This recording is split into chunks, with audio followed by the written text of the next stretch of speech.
Salut tout le monde, c'est Jean-Yves, votre spécialiste en mémoire et en concentration depuis 2011 et aujourd'hui je voulais revenir sur un point crucial, une question qui m'a été posée, un problème à régler et qui est apprendre me prend beaucoup trop de temps. Comment faire? On traite ça juste après le jingle.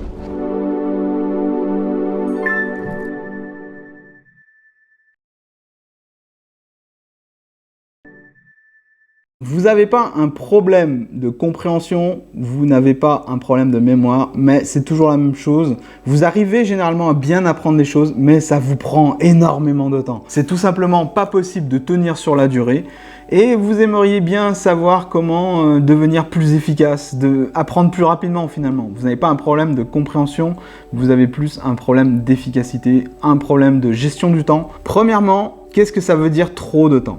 Vous devez en avoir une idée très précise.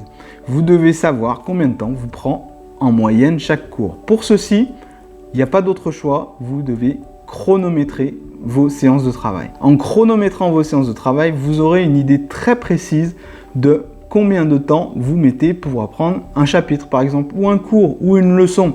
Les chapitres, les cours, les leçons, ça diffère. Ils ne sont pas tous structurés de la même façon, mais vous devez déjà prendre l'habitude. Déjà, ça va vous mettre dans l'habitude de faire le tracking, en fait, de faire le suivi du temps, en fait, d'être beaucoup plus vigilant par rapport au temps, parce que c'est peut-être aussi que vous perdez notion du temps qui passe. Donc déjà, ça vous remettra un petit peu dans l'état d'esprit du moment présent et à faire gaffe à la pendule qui passe. Ensuite, faites bien attention de ne pas faire du surapprentissage. C'est que vous passez trop de temps à apprendre une première partie et après, ça vous a tellement demandé d'efforts que après, dans la deuxième partie de votre session de travail, vous allez être un peu moins vigilant, donc du coup, vous allez bâcler un peu plus. Dans la troisième, ça va être encore pire, la quatrième, c'est encore pire.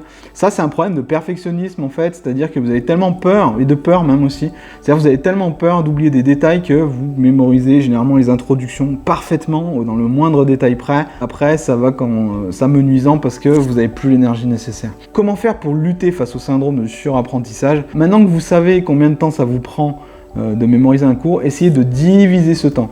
Essayez de réduire le temps nécessaire. Ça va envoyer un message à votre cerveau qui vous dit « Voilà, je dois abattre la même quantité de travail que je fais d'habitude, mais en moins de temps. » Vous donnez un temps limite. Et là encore, le chronomètre, les applications téléphone avec des réveils, tout simplement, des horloges, ça va vous permettre de garder le fil du temps, ça va vous permettre de ne pas vous laisser déborder par le temps et ça va vous permettre de voir comment vous pouvez gagner du temps et à quels endroits.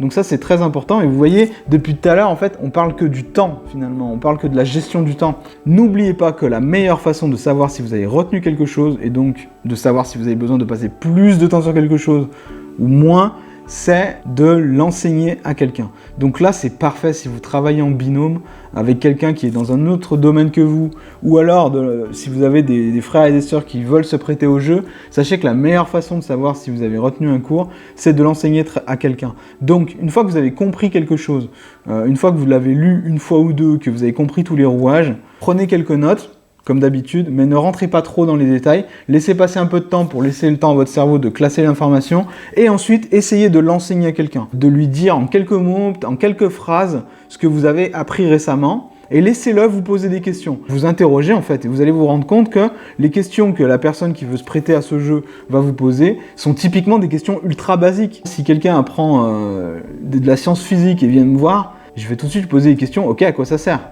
Pourquoi on a fait ça? Qui a inventé ça? Pourquoi on utilise ça? Pourquoi c'est important? Etc. Je vais lui poser des questions basiques. Bah, c'est la même chose quand vous apprenez quelque chose. Plutôt que de passer des heures et des heures à avoir une maîtrise parfaite de tous les détails, assurez-vous déjà que vous comprenez les bases. Assurez-vous déjà que vous pouvez répondre aux bases. Et une fois que vous avez ça de validé, ne revenez pas sur les détails, mais enchaînez par le cours suivant. Ça, c'est très important. Parce que sinon, évidemment, oui, apprendre va vous prendre énormément de temps. La troisième chose, apprendre peut vous prendre énormément de temps aussi parce que vous basez votre apprentissage sur des techniques de répétition seulement. Répéter, c'est très important. On l'a vu dans la courbe de l'oubli d'Ebbinghaus, il faut que vous répétiez vos informations de façon espacée.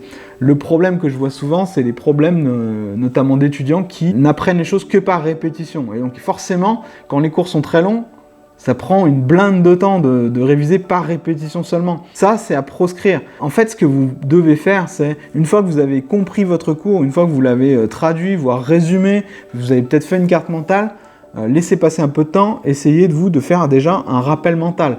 Mais n'entrez pas trop dans les détails. Et surtout, ne passez pas votre temps à le réviser toute la journée, puis toute la journée du lendemain, puis toute la journée du surlendemain, et de plus jamais y retoucher. C'est pas ça qu'il faut faire. C'est certes faire un rappel le jour même, mais après vous commencez à espacer. Le prochain rappel sera le lendemain, puis le surlendemain, etc. Ça, cette technique de la courbe de l'oubli, ça va vous faire gagner énormément de temps. Dernière chose aussi, vous passez énormément de temps à apprendre, peut-être parce que vous n'avez pas compris les bases. Si vous n'avez pas compris les bases, alors forcément le moindre détail, le moindre point, il va être fatal pour vous. Ça va vous prendre énormément de temps pour comprendre et apprendre et retenir. Donc, dans un premier temps, la première chose que vous devez faire, c'est de regarder le cours de façon aérienne. J'entends par là que votre premier réflexe, ça va être de regarder le sommaire.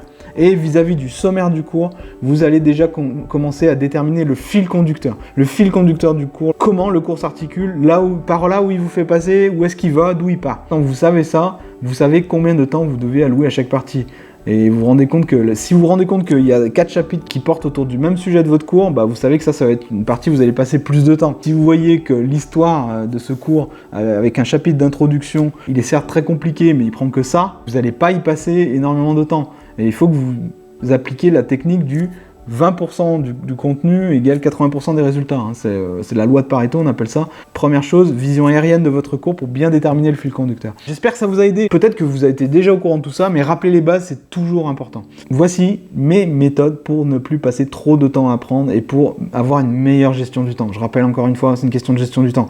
Maintenant, si vous voulez apprendre de façon plus efficace, si vous voulez vraiment avoir des techniques qui vous permettent de gagner énormément de temps, je vous recommande le téléchargement de mon guide Une mémoire extraordinaire en 5 étapes que vous trouverez ici et dans lequel je vous livre vraiment les meilleures techniques pour apprendre et pour diviser votre temps nécessaire par 3. Donc c'est quand même pas mal. Il a été téléchargé des dizaines de milliers de fois. J'en suis très content, les gens en sont très contents et je pense qu'il va vous plaire si vous l'avez pas déjà en votre possession. Je vous dis à bientôt pour une prochaine vidéo. Salut!